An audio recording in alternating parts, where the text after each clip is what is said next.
जाग उठा भारत के चंद्रयान 3 का विक्रम लैंडर। दुनिया भर में हो रही भारत की जय जयकार, क्योंकि भारत में कुछ ऐसा कर दिखाया है जिसे बड़े बड़े देश नहीं कर पाए हैं।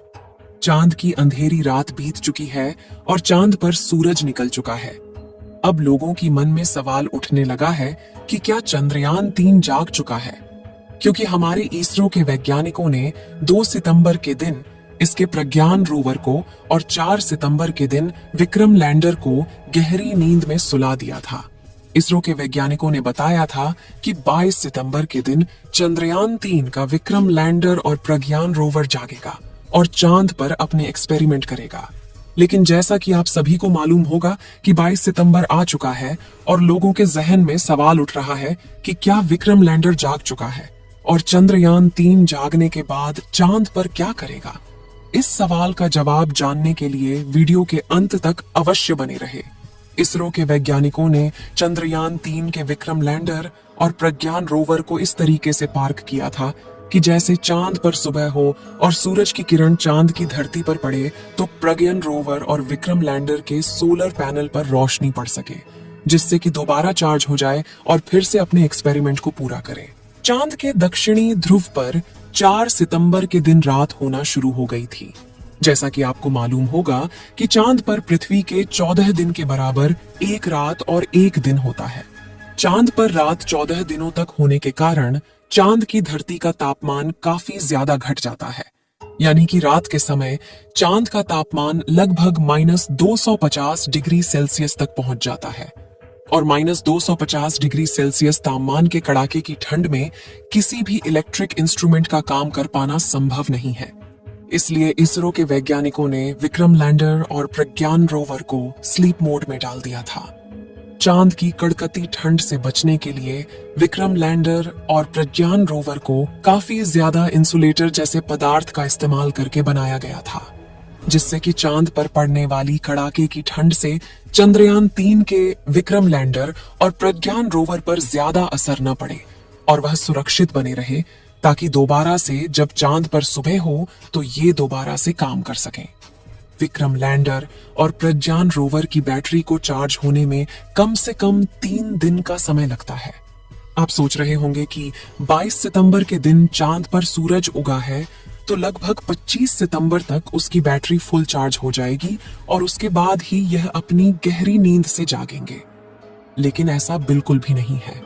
इसके लिए आपको बता दें कि चांद के दक्षिणी ध्रुव पर 19 सितंबर के दिन ही सूरज निकल चुका था और अब चांद पर सूरज को निकले करीब 3 दिन हो चुके हैं और अब तक चंद्रयान 3 के विक्रम लैंडर और प्रज्ञान रोवर की बैटरी पूरे तरीके से चार्ज हो चुकी है। विक्रम लैंडर और प्रज्ञान रोवर की बैटरी चार्ज होने के बाद बारी आती है वैज्ञानिकों को विक्रम लैंडर तक रेडियो सिग्नल भेजने की।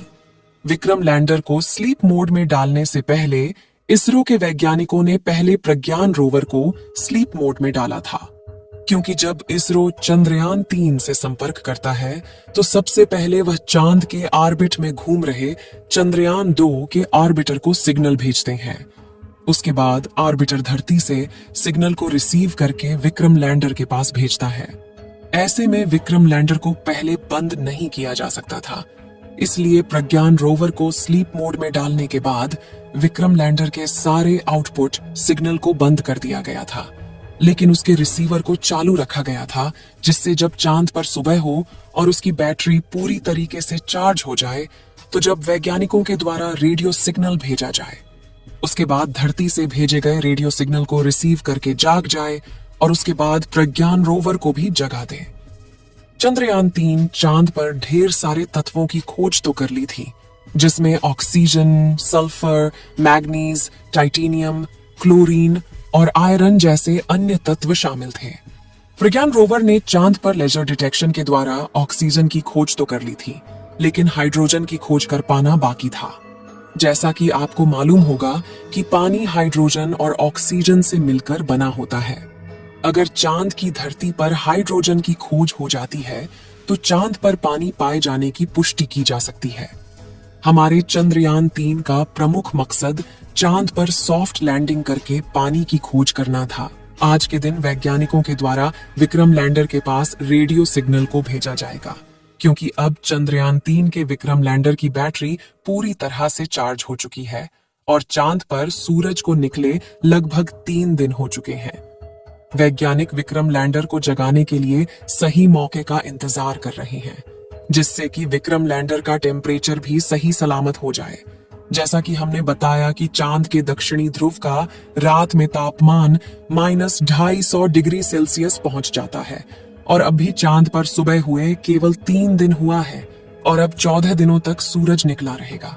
इस बार प्रज्ञान रोवर और विक्रम लैंडर 500 मीटर की दूरी तक जाकर चांद की अलग अलग जगह का डाटा इकट्ठा करके वैज्ञानिकों तक जानकारी भेजेगा।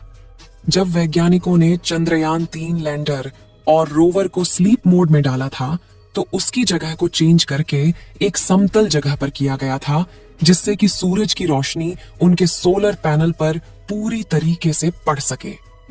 विक्रम लैंडर में 3 सोलर पैनल लगाए गए हैं, जिससे कि अगर सूरज की रोशनी का एंगल तिरछा भी रहता है तो किसी भी एंगल से किसी न किसी सोलर पैनल पर उसकी रोशनी पड़ती रहेगी और वह चार्ज होता रहेगा। लेकिन प्रज्ञान रोवर में केवल एक ही सोलर पैनल का इस्तेमाल किया गया है, जिससे उसकी दिशा को सही रखना काफी ज्यादा जरूरी होता है। जब प्रज्ञान रोवर एक्सपेरिमेंट करता है तो इसका विशेष ध्यान रखा जाता है कि जिस एंगल से सूरज की रोशनी आ रही हो, प्रज्ञान रोवर का सोलर पैनल उसी एंगल में सूरज की दिशा में रहे, जिससे कि लगातार उसकी बैटरी चार्ज होती रहे। जबकि विक्रम लैंडर में इसका ध्यान नहीं रखना होता है, क्योंकि विक्रम लैंडर को एक स्थान पर खड़े रहकर चांद की धरती का तापमान और प्लाज्मा रेडिएशन जैसे डाटा इकट्ठा करना होता है। अब आप सोच रहे होंगे कि जब उनकी बैटरी पूरी तरह से चार्ज हो चुकी है तो उन्हें अब जाग जाना चाहिए, लेकिन अभी तक वह चंद्रयान 3 क्यों नहीं जागा है। इसके लिए आपको बता दें कि आज के दिन चंद्रयान 3 को जगाने के लिए वैज्ञानिकों के द्वारा कमांड दी जाएगी, लेकिन अभी तक कोई भी सिग्नल नहीं भेजा गया है, इसलिए अभी भी चंद्रयान 3 का विक्रम सो रहा है। भारत के सभी लोगों में डर का माहौल है कि चंद्रयान 3 आज के दिन जागेगा या फिर नहीं, क्योंकि जब तक वैज्ञानिकों के द्वारा चंद्रयान 3 से संबंधित कोई भी जानकारी नहीं दी जाती है, तब तक हमें सही जानकारी मालूम नहीं चलेगी कि हमारे चंद्रयान 3 का विक्रम लैंडर अभी भी सही सलामत बचा हुआ है या फिर चांद पर कड़ाके की ठंड में नष्ट हो चुका है। जैसा कि आपको मालूम होगा कि 22 सितंबर का दिन बीता जा रहा है और अभी तक चंद्रयान 3 के बारे में कोई भी जानकारी नहीं मिली है। चंद्रयान 3 के दोबारा से जागने के लिए इस समय आपकी काफी ज्यादा दुआओं की जरूरत है, इसलिए कमेंट बॉक्स में चंद्रयान 3 के जागने की दुआएं करते रहे। इस वीडियो को एक लाइक जरूर करें और अपने मित्रों तक इस वीडियो को शेयर करें, ताकि उन्हें भी जानकारी मिल सके, और अपने भरोसेमंद चैनल को सब्सक्राइब जरूर करें और बेल आइकन को ऑल पर सिलेक्ट करना बिल्कुल ना भूलें। मिलते हैं किसी और नॉलेजेबल वीडियो के साथ। वीडियो को अंत तक देखने के लिए धन्यवाद।